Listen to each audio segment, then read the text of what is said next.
Let's take a look at how weapons have advanced over the years and how they're already being used on the general population. The temptation to use public power and play God is almost irresistible. War has advanced quite radically since the First World Wars, and one of the main concerns with this is the amount of lives that are lost, or could be potentially lost, if some of these new strategies in warfare were put into effect. Take World War I, for instance, where the battles were fought for the most part in fields and valleys. In these instances, it was mostly soldiers that were killed.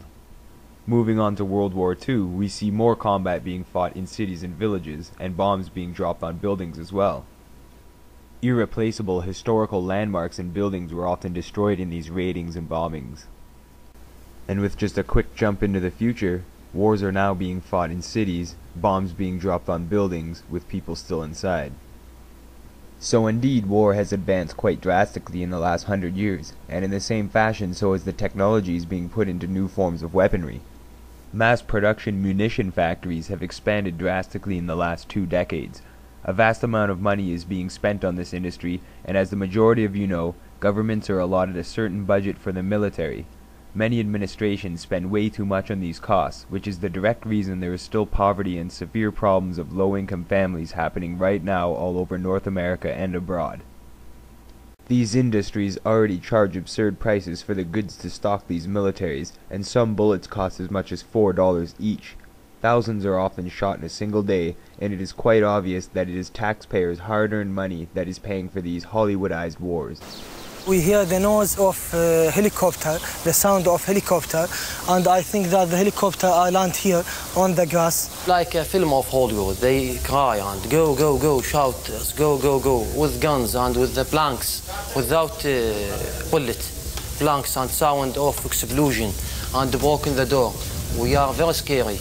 John, I don't think any of us have ever seen anything like this. Live, real-time pictures of an army moving forward in a battle zone. The battle for Basra is still raging along this road. We got rockets coming in on us. Tom, we're under attack right now.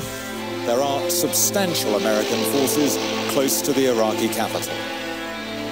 Well, I think pictures do a lot to help tell the story, and we embedded nearly 100 cameras across the battlefield. And because I think images are important. I think they're even more important in certain parts of the world where language can be a barrier. Brian Whitman was in charge of the Pentagon's media planning. His strategy paper puts shaping world opinion as priority number 1. This holds true for the U.S. public and publics in countries where we conduct operations whose perceptions of us can affect the cost and duration of our involvement. Present the words and pictures properly, use journalists effectively, and victory will come more quickly. Was there any resistance as the forces were going in? I think that I will leave that story to be told in great detail when the time is right. What injuries did she sustain? Well, I'm not going to get into the specific injuries that she received. That's up to her and her doctors to discuss at the appropriate time. Doctors now say she has no memory of the whole episode, and probably never will. I understand that there's some conflicting information out there, and in due time, the full story will be told, I'm sure. When a soldier joins the military, they swear an oath to their country to contain and conceal all knowledge and information about the missions they participate in.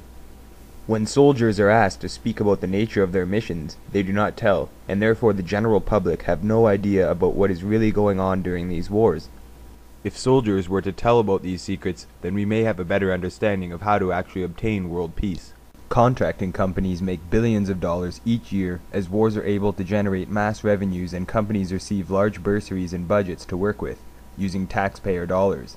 Civilian-clothed, contracted soldiers is a huge business. In recent years, as we have been actively engaging in war, things the government used to do is now being done by private companies.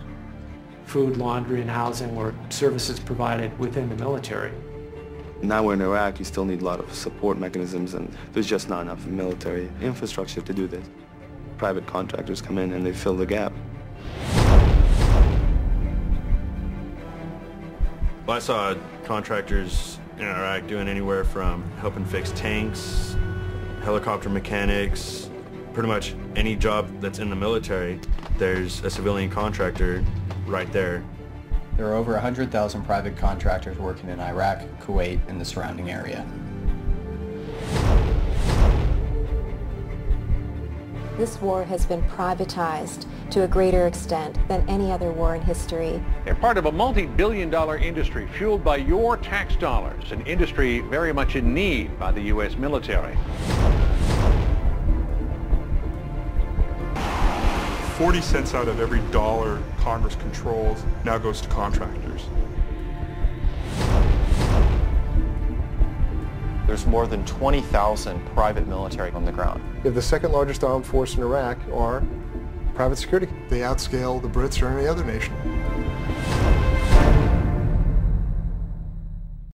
Another department that is also receiving billions of taxpayer dollars is the research into weapons technologies. After World War II, the US military managed to get some of the top Nazi scientists and weapons designers' charges dropped so that they could aid secretly in the development of modern weapons technologies. Over 1,600 scientists were brought over in an operation the CIA called Paperclip. This is one of the first laser weapons created in 1964 in Germany. Since its conception, the laser has advanced rapidly. If you search on Wikipedia for information on laser weapon technology, you will see that the US military has been researching and even developing nearly all of these right now. Chemical lasers, the active denial system, this is the establishment in which we can say is actually harboring weapons of mass destruction. This type of weapon, as well as biological weaponry, can all be traced back to the same source. There is a reason we all get sick with flus all at once, and scares like SARS and H1N1 get everyone into a panic. This type of weapon technology generates huge amounts of money through vaccine and prescription drugs. During the time they are doing these tests on these viruses, they need to generate more money to go into the research on their effects. These germs are easily pumped into the air using jet streams, where it spreads into different areas of the world. It is indeed strange that the general public are not aware of these concerns, so it is our duty to investigate and spread awareness of these issues.